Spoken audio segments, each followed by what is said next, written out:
The turkey was still steaming on the table when my world finally cracked in half. It had been a tense Thanksgiving from the start. My wife, Mia, had worn a smile all day, the kind you plaster on with grit, not joy. My parents, my sister, and her kids, even my grandfather, all gathered around pretending things were fine. But I knew, I had known for weeks.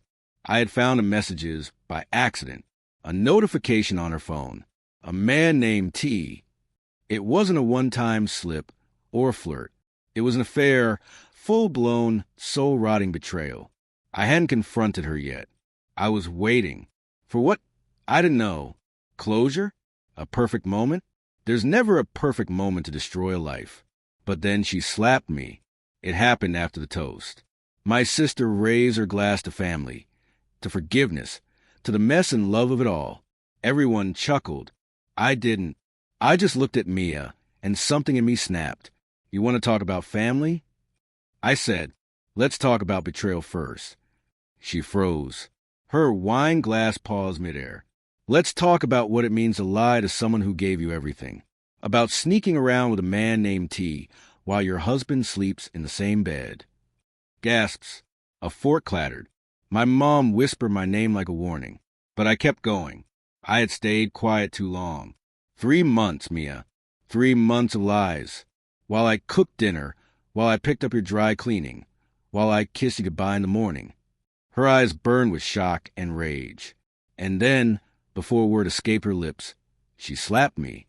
Right there, in front of my family, in front of my niece, in front of my grandfather, who had survived a war and still winds like the slap landed on him. No one moved. No one breathed. And I laughed, a bitter, broken thing that echoed across the silent table. Then I stood up. I'm done. I didn't take dessert. I didn't pack much. Just the essentials. Laptop, a few clothes, my journal, my passport. I left the ring on the nightstand like it was a dead bird.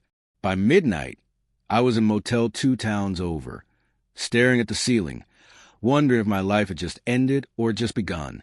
Over the next week, I went offline. No calls. No texts. I turned my phone off and threw it in the glove compartment of my car, like it could infect me. I drove with no destination. Stayed in roadside inns, ate greasy food, listened to the rain slap against car windows. Eventually, I found a cabin. Small, buried in the woods of Maine. Off-grid, cheap, silent. And slowly, I began to breathe again. There's a kind of healing that only comes when you erase everything. When you sit in the ashes and refuse to pretend the fire never happened. When you stop waiting for an apology that will never come. I don't know what's next. Maybe I'll write that book I always talked about. Maybe I'll grow a beard and disappear into the trees. Maybe one day I'll fall in love again. Real love, the kind that doesn't need secrets to survive. But I do know this. I packed my life and vanished after she slapped me. Not because of the pain, but because I finally realized I deserve peace more than I ever wanted her. Would you like a version in a different tone, more dramatic, poetic, or even humorous? The first few days in the cabin were nothing but quiet and survival.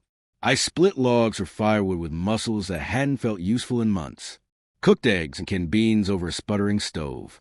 Bathed in cold water, cursed under my breath, and found a strange comfort in the simplicity. There were no mirrors in the cabin. I didn't bring one. It was better that way. I didn't want to see the version of myself that had begged for answers from someone who'd already walked away in her heart. I didn't want to see the man who'd ignored the signs, how she flinched when I touched her shoulder, how her laughter disappeared from our home. But slowly, I began to find pieces of myself buried beneath the wreckage. On the 5th morning, I found a trail behind the cabin and followed it for hours. Trees wrapped around me like guards keeping the world out. I hadn't checked my phone in days, and when I did, it had over 40 missed calls and even more messages. None of them from her. Good. I didn't want apologies. I didn't want excuses. I wanted truth, and I'd already found in the echo of her palm against my face. That slap was the full stop on a chapter one should have ended long ago. A week turned into 2. I started writing. Not a book yet, but pieces of thought. Things I never said. Letters to no one. I wrote about the Thanksgiving slap, about the silence that followed, about the way betrayal isn't loud. It's quiet and slow, like rotting the foundation. I wrote until my hands ached and my chest didn't.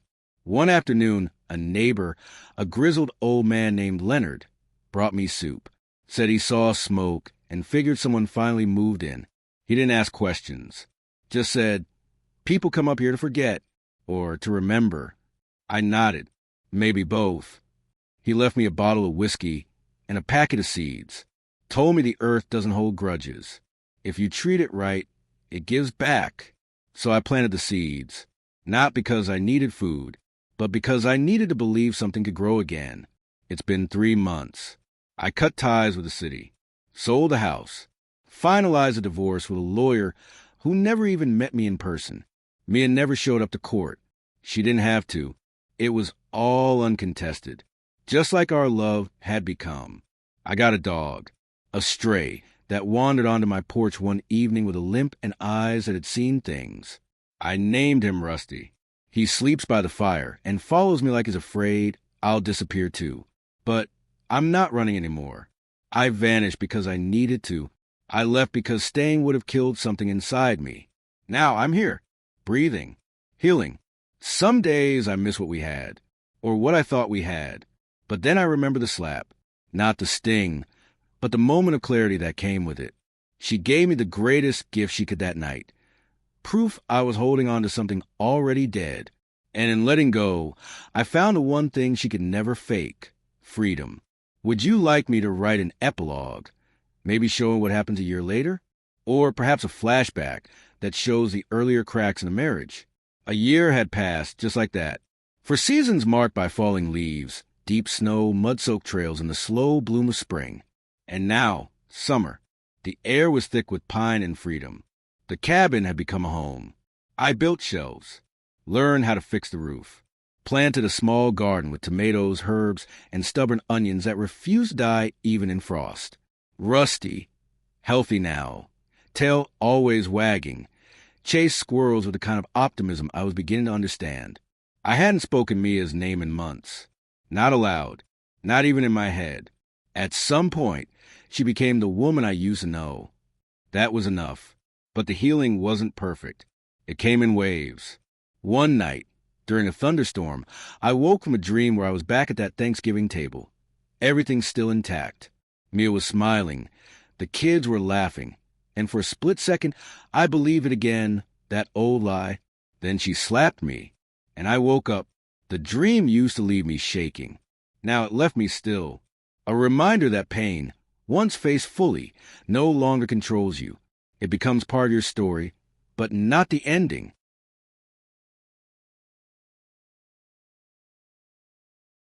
I'd started a manuscript.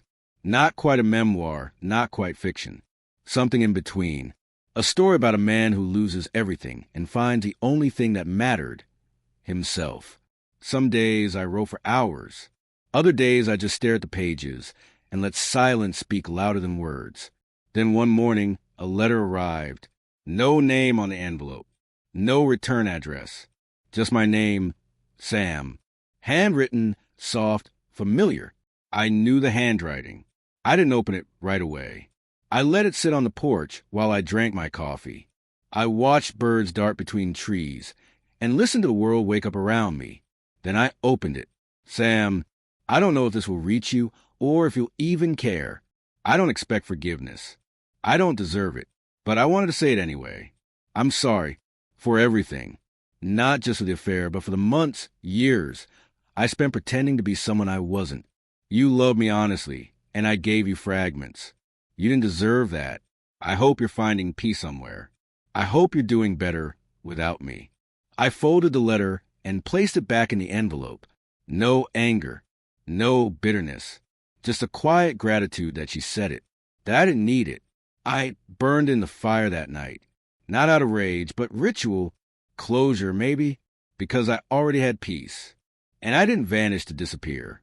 I vanished to begin again. Sometimes I drive into town now, sit in the back of a bookstore cafe, sip black coffee, listen to strangers tell stories I'll never be part of. I don't correct them. I don't join in. I just live. And every so often, someone asks, "What brought you here?" And I smile, shrug, and say, "A long story. But the short version? I finally left when staying became too small for who I was becoming. And that's enough. Because the truth is, I didn't lose everything that night. I just lost what was holding me back. I never told anyone what happened that night after the slap. Not the full story. Most people think the moment of betrayal is the worst part. But it isn't. It's what comes after: the silence, the empty house, the clothes that still smell like someone who isn't yours anymore. The way the world keeps going like nothing happened, while you're stuck trying to remember who you were before it all broke. And yet, here I am, a year later. The forest has become my confession booth. Trees don't lie. Rivers don't hide secrets. Out here, you either face yourself or go mad trying not to. One evening, as the sun began to set over the treetops in that soft golden hush, I took a walk with Rusty. The air was warm, heavy with that summer stillness right before the fireflies arrive. That's when I saw her. Not Mia. A woman, stranger.